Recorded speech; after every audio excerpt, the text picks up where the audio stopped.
to tell you something about the horror genre. Okay.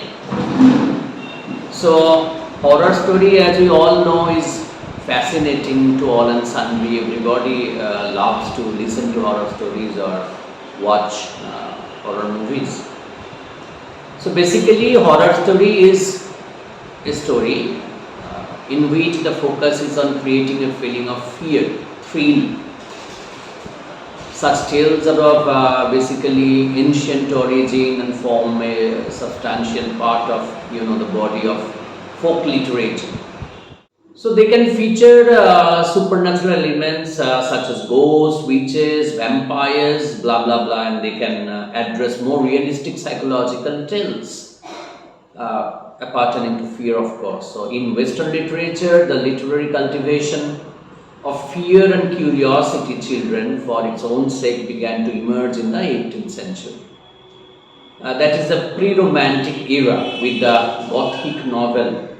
So the horror genre basically initiated with the influx of the Gothic genre. The genre was invented by Horace Walpole, whose Castle of Otranto, which was published somewhere in 1765, may be said to have founded the horror story as a legitimate literary form. And then Mary Wollstonecraft Shelley introduced pseudoscience into the genre in a famous novel, Frankenstein, which is very, very much popular till date, of course. It was way back in 1880. So it was all about the creation of a monster that ultimately destroys its creator, and that too in a very, very horrifying, paranoid way. So the Gothic influence persisted throughout the 19th century in such works as Sheridan Le Fanu's The House by the Churchyard and The Green Tea, Wilkie Collins's The Moonstone, and Bram Stoker's vampire tale, Dracula. So it was fascinating. So you have real goosebumps.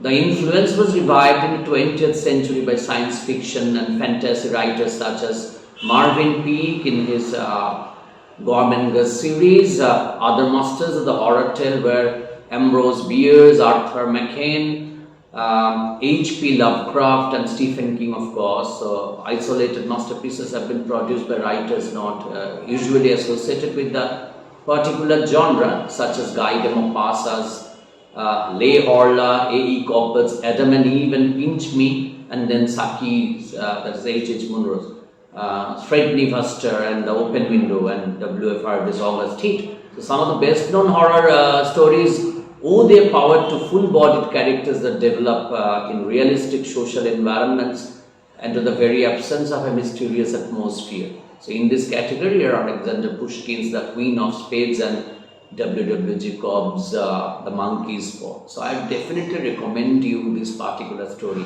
The Monkey's Paw, alongside the Dracula and of course Frankenstein. So children, today I'd like to review a very popular Ruskin-born story, of course a horror story, A Face in the Dark.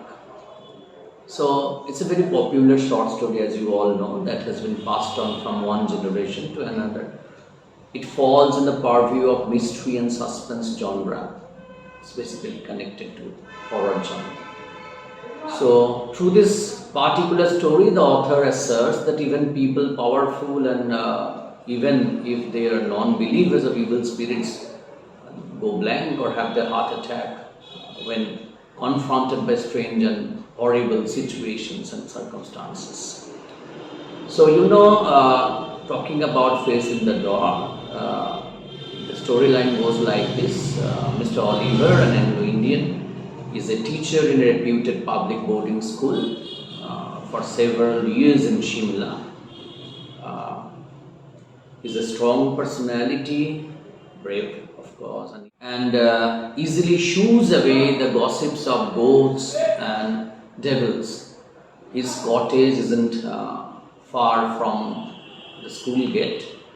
He is a bachelor, a strong personality, and that staunchly dwells on individualism. So individualism is a striking character of Mr. Oliver. So Shimla Bazaar is a charpy market full of high standard restaurants and cinema halls. So people generally don't take shortcut routes to reach home in the darkness, especially when heavy winds susurrate through the pine trees, which make sad and strange noises, conjuring up a very weird and eerie atmosphere altogether. It's very creepy. So contrary to all beliefs, Mr. Oliver always takes the shortcut route through the pine forest. However, tonight, when the story takes place, the light of his torch is dim and may soon die. So on way, the flickering light of his torch falls on a boy alone sitting on a rock. He is wearing the school cap and weeping. It's very weird, with his head in his hands, so his body shaking convulsively. So everything that is happening around is something that gives you a very unnatural or rather supernatural feeling. So as a rule, boys are not supposed to be out after 7 in the night, and now the time is well beyond 9. So Oliver goes closer and asks the boy for being out at this time of the night and why he is at all crying. And he goes very curious. So as he bends close to the boy to look at his face, he goes blank with fear and dropping the torch, he runs forward, screaming for help, because what he had actually seen was simply nothing. He had seen nothing, but he had seen everything that was very, very much scary. A face that cannot be called a face, a blank face altogether. Not so far, he sees a lamp flickering in the dark night. It was the night watchman of the school. When he approaches him, the watchman asks what the matter is and why he is running like this frantically. Is there an accident there? So Oliver says that he has seen something horrible, but he cannot just explain. And then, just regaining himself a little bit, he says, it was a boy weeping in the forest. He has no face at all, no eyes, ears, nose and mouth, absolutely blank. And then the watchman tells him, do you mean it was like this, sir? And raises the lamp to his own face. The watchman, like the boy in the jungle, too has no eyes, no ears, no nose and no mouth. So, no features at all. And in this particular point, I am reminded of one very fantastic story which I had heard way back.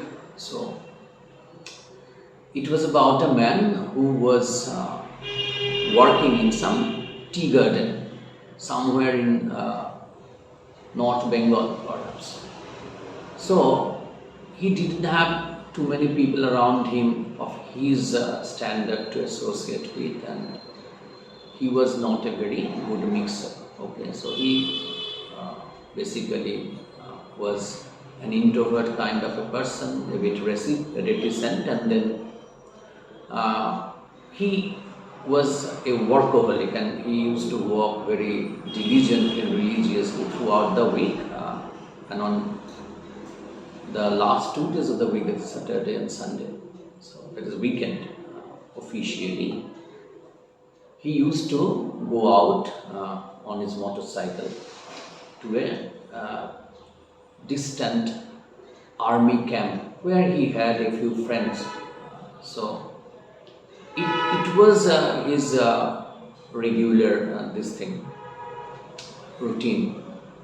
So on one occasion, when he had been to the army camp to meet his friends and play tennis there and have some good chats with them, so he told them that he would like to just return, but it was already quite late and the sun had already gone down. So his friends, the army officers, they told him time and again not to just go on that particular night, stay back, and he might just start early morning the very next day. But he insisted that he couldn't stay back, he had to go. And he said that there's nothing wrong in just going out. So the road was safe and his motorbike was quite a good old friend. So there's nothing to be afraid of. And despite his friend's forbiddings, he went out. And he just speed up on his bike, and so the atmosphere was quite creepy for a commoner, of course, and especially for those who are strong believers in anything that is ghostly. So it was forest on either side, and the main road, which was quite desolated. So not a single human being to be confronted. Okay, so the man was on his bike and he was accelerating, and then all on a sudden something obstructed his frontal light, the headlight of the motorbike, and to his extreme embarrassment and I won't call it horror initially, he was quite flabbergasted to see what he had basically seen. A pair of hands from the wrist only. So it's very much thickly haired, black with long sharp nails. So those two hands were basically trying to cover up the headlight. So he impulsively shoved the hands apart, and then for some time he rode on his way. He was a little bit unsettled, and he was thinking what it could be. It's very weird, and he had never had such awkward experience. So he went on accelerating, and then after a certain point of time the same thing happened, and now he started feeling unnerved, and he was sweating and he was palpitating, and then all on a sudden he noticed a small heart in which he was feeling unnerved, and he was sweating and he was palpitating, and then all on a sudden he noticed a small heart in which a solitary lamp was very dimly burning. So he thought it was a wayside tea stall. So he just parked his bike and moved towards the particular shop. And there he sighted an old shopman in front of all his paraphernalia of making tea and all.